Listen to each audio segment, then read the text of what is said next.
Fjalori i madh i gjuhës shqipe konsiderohet një nga veprat më të rëndësishme të albanologjisë shqiptare. Sipas Akademisë së Shkencave, ai plotson amanetin e gjuhëtarëve shqiptar ndër breza dhe dëshmon pasurinë e madhe të gjuhës shqipe. Në promovimin e zhvilluar në Universitetin e Shkodrës, Ujç Kurakuqi, kryetari i Akademisë së Shkencave Skënder Xhinushi, theksoi se dialektet nuk janë në konkurrencë me njëra tjetrën. Fjalori tregoi që gjuha shqipe ka një pasuri, është gjuhë e një populli të vogël, por një gjuhë e madhe.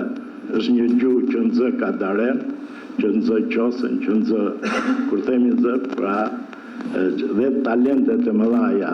Fjalori i madh tregon që dialektet nuk janë konkurrencë me njëri tjetrin, por bashkëtojnë me njëri tjetrin. Rektori i universitetit, Tonin Xhuraj, e cilësoi traditën leksikografike shqiptare si një trashëgimi të vyer. Në pikpamje leksikografike, shqipja trashëgon një pasuri të vyer.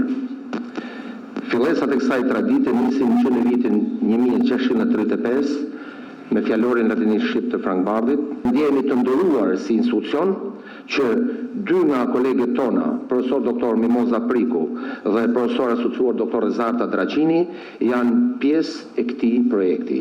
Në hartimin e fjalorit janë angazhuar mbi 50 specialistë, ndërsa vepra përmban rreth 120.000 fjalë.